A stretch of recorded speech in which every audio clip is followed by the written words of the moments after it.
We continue now at the top of Daf Kuf Lamed Hey Meseches Shabbos. This is Shabbos Daf 135a. We continue now with the brisa, which is darshaning that arloso vadai. If it's a vadai arlo, it's docha Shabbos. The low suffix doches Shabbos. You have a suffix. Let's say the baby was born. We don't know if it was born in the 8th month or the 9th month. So is it a viable baby or not? So in that case, we're not going to be docha Shabbos in order to give such a baby a bris milah. And the brisa continues, arloso vadai doches Shabbos. Only if you have a situation of certain arla are we docha Shabbos. Velo androgynous doches Shabbos. And androgynous is not docha Shabbos. Again, that's a baby. We're not sure if it's male or female, so we're not sure whether it's chayiv in bris milah. Rabbi Yehuda says androgynous doches Shabbos. He disagrees. Rabbi Yehuda says an androgynous is docha Shabbos. Ve'onish kares. And according to Rabbi Yehuda, if an androgynous does not have a bris milah, there is a punishment of kares.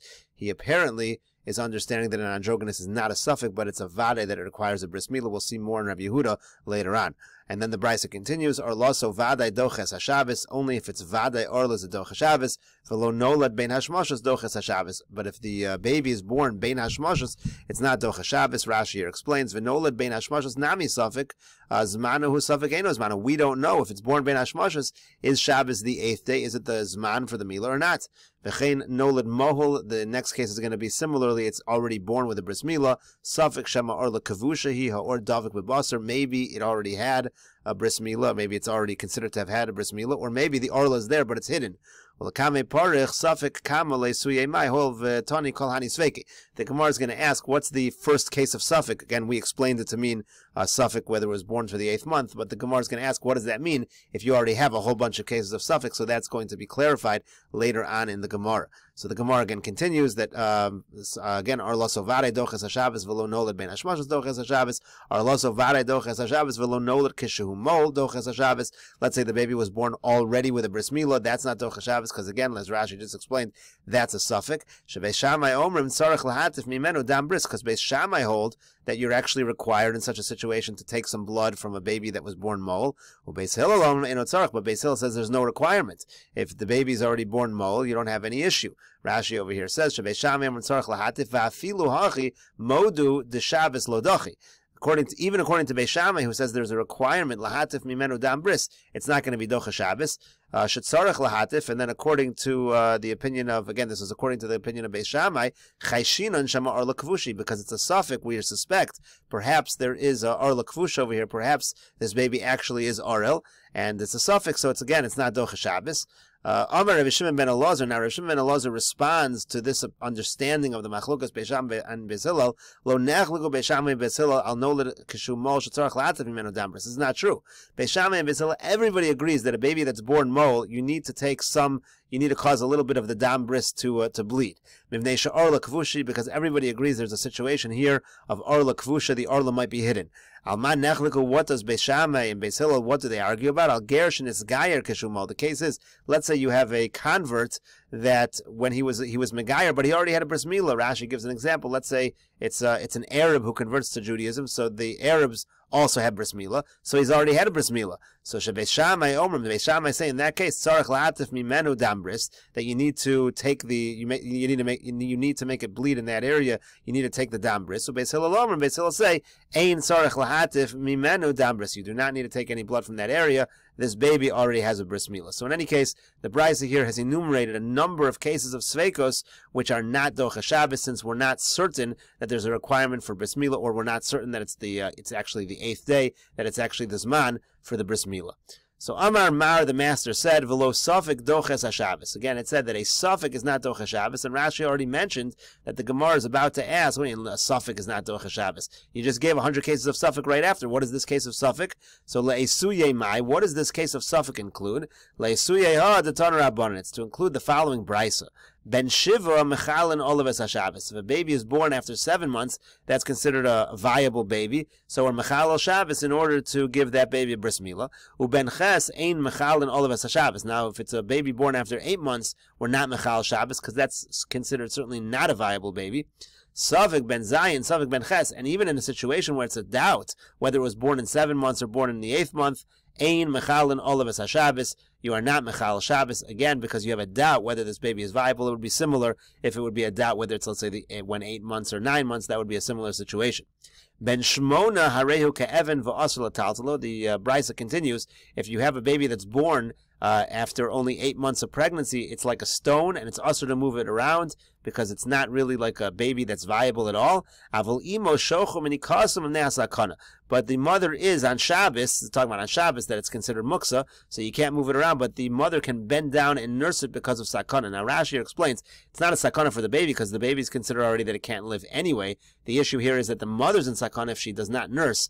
That could be dangerous for the mother. Rashi over here explains, Ben ches ein mechal and olav sharei kemesu. The baby's already considered like it's dead. Ve'ein milaso mitzvah. There's no mitzvahs of bris milah on such a baby. V'kashim kein lav childer. Now you might ask, well, what's the big deal? If the baby's already considered not alive, so if we give this baby a bris milah, that's not a chil Shabbos anyway. Sharei kemechatech b'bsar meis. Isn't that just like cutting the flesh of a dead body? L'kamon nami muki hay chil b'machshirei milah v'alibed Rabbi Eliezer. So later on, we're going to say that you're right. If you just the actual performing the action of the bris milah itself would actually not be chil Shabbos because it's not a live human, it's not a live baby. But according to Rabbi Eliezer, you were allowed to prepare the milah in general in a normal case, and in this case, if you try to make the preparations for the bris milah, that would be a chil Shabbos.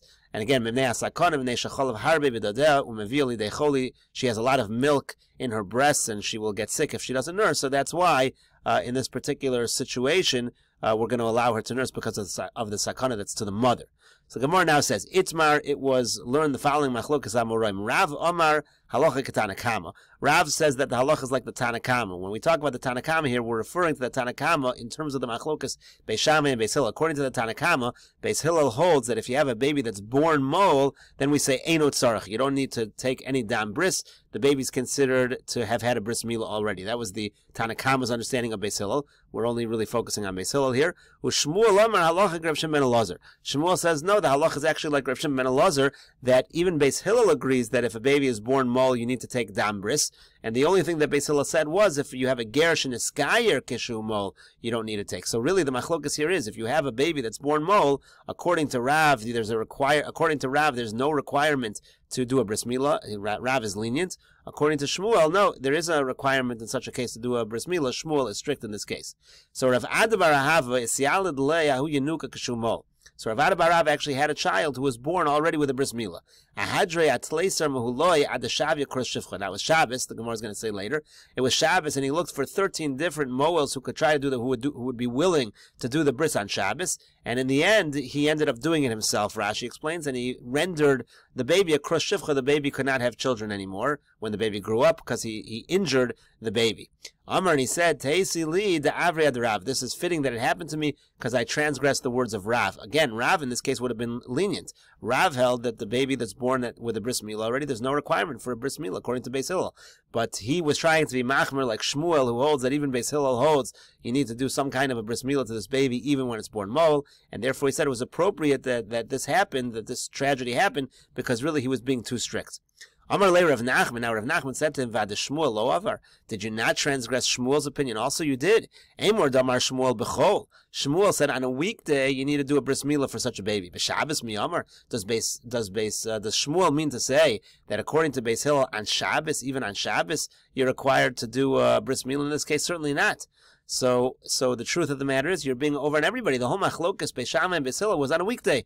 Everybody agrees on Shabbos that at the very least it's a suffix and there's no need to do a bris milah. So the Gemara responds to that, Hu savar vadai or lekavushi. No, well, the fact of the matter is that according to the opinion of Rav Ada bar Ahava, it was certain that the arla is hidden, and when it's born mole, there's a certainty that you need to do a bris milah. So he actually held the strictest opinion you could possibly hold. That's why he did it even on Shabbos. The Itmar, because it was taught, Rab Amar Chayshina Neshama Arla Kvushi. Rab's opinion is it's just a suspicion that there's hidden arla over here. It's just something we're concerned about, but it's not certain. It's not a certainty. Rav Yosef Amar Vadai Arla Kvushi. Rav Yosef holds no, it's a certainty, and therefore, in theory, if we hold that you have to give this baby a bris milah, then you're going to do that even on Shabbos. Amar Rav Yosef says, where can I prove to you that it's Vadai or Lakvusha, that this is a situation, that according to the Tanakama, this is a situation where you're required to do bris milah? The Tanya, because we learned in a brisa, Rabbi Eliezer HaKafar Omer, Rabbi Eliezer HaKafar says, Lo nechliku Beis Shammai Beis Hillel al nolad kashu mol shetzarach la'atif mimenu dam bris. For sure, according to Rabbi Eliezer HaKafar, Beis Shammai Beis Hillel, everyone agrees that a baby born with a bris milah, you need to give another bris. You need to take some blood. Al ma nechleku lechal olavas haShabbos. The whole machlokas, according to Rabbi Elazar HaKafar, is whether you're mechal Shabbos. Beis Shammai you're mechal olavas haShabbos. Beis Shammai say you're mechal Shabbos. Beis Hillel alone remain mechal olavas haShabbos. Beis Hillel say you're not mechal Shabbos. So within the opinion of Rabbi Elazar HaKafar, Beis Hillel is not sure, and therefore you're not mechal Shabbos. So now Rav Yosef draws an inference from this brisa. Lav mechlal the Tanakama savar. Doesn't the brisa, which says Rabbi Elazar HaKafar is explaining the machlokas on Shabbos, doesn't that imply that according to the Tanakama of Rabbi Elazar HaKafar, that he holds mechal olavas haShabbos, that everybody agrees with mechal Shabbos? In other words, the way the Gemara is understanding right now is the Tanakama holds that all opinions agree that if a baby is born mole, even on Shabbos, you're mechal Shabbos. And comes Rabbi Elazar HaKafar and says, no, that's ridiculous. On Shabbos, that's exactly where the machlokas Beis Shammai and Beis Hillel is, and Beis Hillel is lenient in that case. Gemara says, how do you know that? Maybe the Tanakama is the opposite. Maybe the Tanakama is extremely lenient and says on Shabbos, everyone agrees you're not mechal Shabbos. And Rabbi Elazar HaKafar comes and says, no, it's not true. On Shabbos, there is an opinion that says you're mechal Shabbos. That's the opinion of Beis Shammai. So the Gemara says, no, we know that's not the case. Im kain, Rabbi Elazar HaKafar, Taima de Beis Shammai also lashminan. If that were the case, Rabbi Elazar HaKafar is coming to tell us what Beis Shammai's opinion is. It's very strange. Usually you don't come along to say, oh, you should know the opinion you just stated, Beis Shammai disagrees. We don't hold like Beis Shammai. So the Gemara responds, no, Dil Mahachi Kamar. Maybe here's what Rabbi Elazar HaKafar was saying. Lo nechleku Beis Shammai Beis Hillel b'davar zeh. Beis Shammai and Beis Hillel aren't arguing in the scenario that you think they're arguing. Let's take a look at Rashi over here. Explains what's going on. Rashi says, "We may Dilma mechlal the Tanakama savar divrei hakol ein mechalin and kain Rabbi Elazar time of the Beis Shammai also lashminan."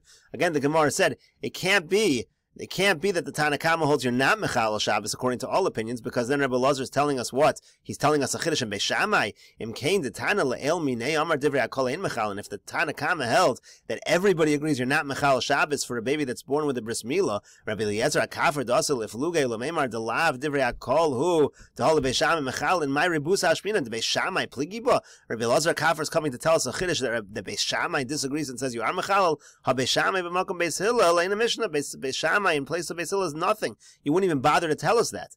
And the Gemara then responds, Dil Mahachi Kamar Rabbi Elazar Tanakama. No, maybe Rabbi Elazar is saying to the Tanakama as follows. The Yom Rabbi Shabbos l'divrei hakol ein mechal, and Tanakama says that on Shabbos everyone agrees you're not mechal Shabbos for this baby.